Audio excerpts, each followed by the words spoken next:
The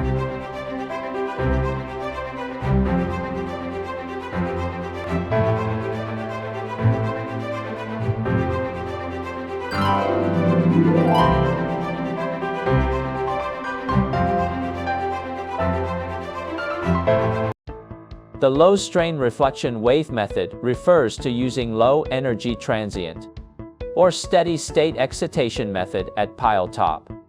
Measured velocity time history curve at the pile top, and evaluates pile integrity through wave theory analysis or frequency domain analysis.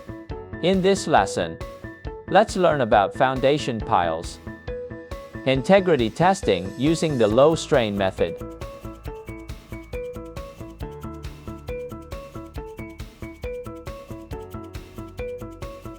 Detection principle refers to utilizing stress wave propagation in the pile. When the wave impedance of the pile body changes, reflection will occur. By analyzing the amplitude, phase, and arrival time of reflected waves, determine the size, nature, location, and other information of pile defects, ultimately providing an evaluation of pile foundation integrity. So what is stress wave? When a certain point in the medium is suddenly disturbed, the deformation caused by such disturbances will propagate outward through the medium. This propagation of disturbance is called stress wave. When stress waves propagate through a medium, when the wave impedance at the interface changes, stress waves will undergo reflection and refraction phenomena. Concept of wave impedance. Rho density. C. Stress wave speed. A. Pile cross-sectional area. Application conditions. One-dimensional straight rod. Rod with D is less than L.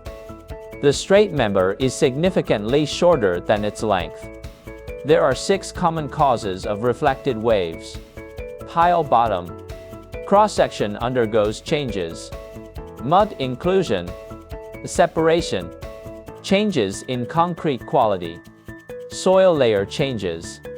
The laws of wave reflection and refraction at medium interfaces are as follows. When R plus T equals 1, complies with the law of conservation of energy. R equals 0. T equals 1. That is, when the characteristic impedances of 2 media are equal. Complete wave transmission through the interface. No reflection. When the characteristic impedances of 2 media differ significantly. R 1.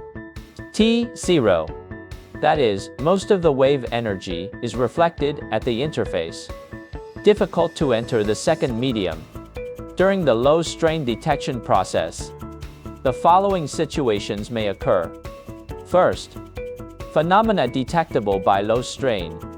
Second, phenomena undetectable by low strain. Low strain detection has its advantages, also has certain limitations. Its advantages are rapid detection method, 50 to 200 piles per day. Simple preparation, simple operation. The limitation is cannot provide single pile bearing capacity. Low sensitivity to minor defects. Unable to detect pile bottom sediment. Requires extensive experience. Learn the principles of detection. Next, let us understand detection technology. General provisions. Pile heads shall be treated according to the following provisions. Remove the floating slurry at the pile top and eliminate loose or damaged concrete. Expose the pile top to reveal a hard concrete surface. The pile top surface should be flat, clean, and free of water accumulation. It is best to use portable grinders or similar tools for leveling. Material, strength, and cross-sectional dimensions of the pile top should be basically equivalent to the original pile body. For pre-stressed pipe piles, when the flange is tightly bonded with the pile body, concrete may not require treatment. Otherwise, an electric saw should be used to level the pile head. Exposed main reinforcement at pile top that hinders normal testing should be cut off. Instruments should be carefully inspected and prepared. Ensure good matching between all parts of the testing system. When using AC power supply for testing, grounding measures should be implemented.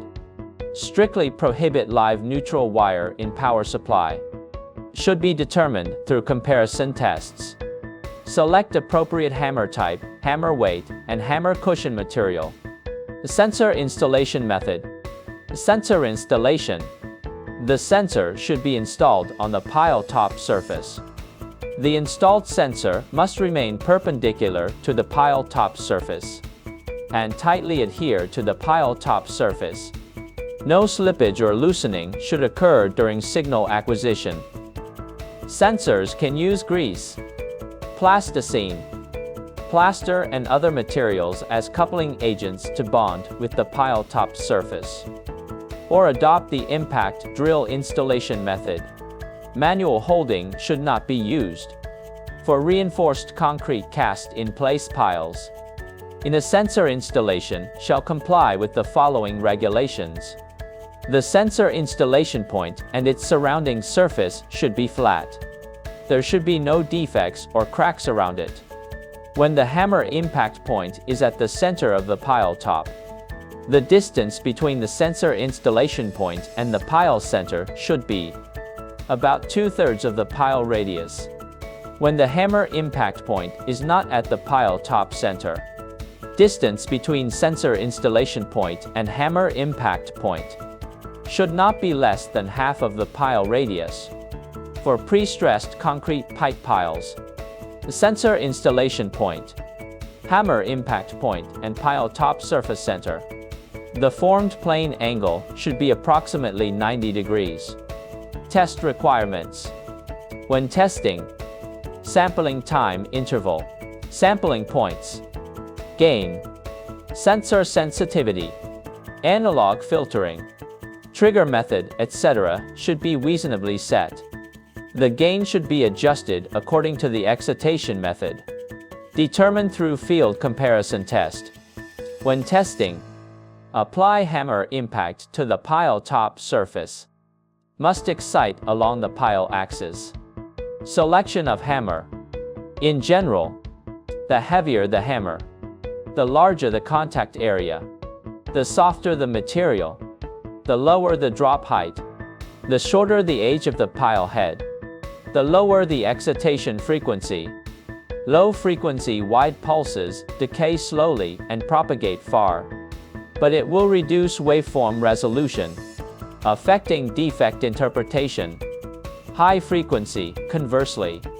For example, whether the following impact hammer type is suitable, the following two waveforms will appear. A. Unsuitable impact hammer type. B. Suitable impact hammer type. Detection signals should preferably yield a relatively clear pile bottom reflection. Data analysis and judgment. Calculate the average value of pile wave velocity when the pile length is known. When the pile bottom reflection signal is obvious, no fewer than 5 piles under identical conditions should be selected. Calculation of pile wave velocity for Class I piles. The formula is as follows. Through preliminary testing, we first obtained the average value of the pile wave velocity.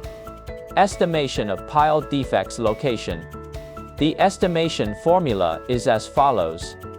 From the stress wave curve obtained through testing, the location of defects can be determined by identifying the reflected wave peaks of defects.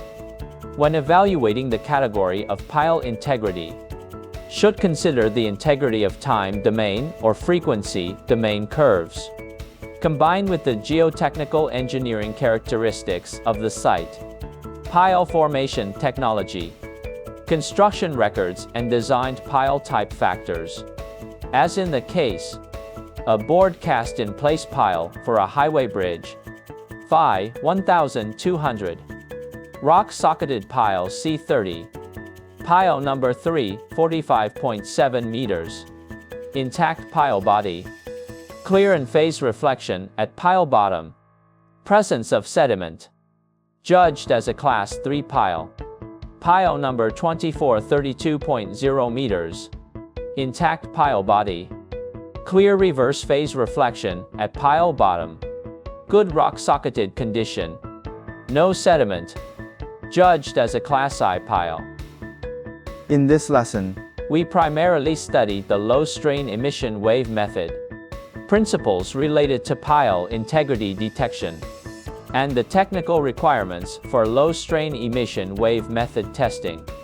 Through the learning in this lesson, after class, it is hoped that you can consolidate the basic knowledge, and during the detection process, maintain a meticulous and rigorous attitude. Do not overlook any detail. Summarize experience.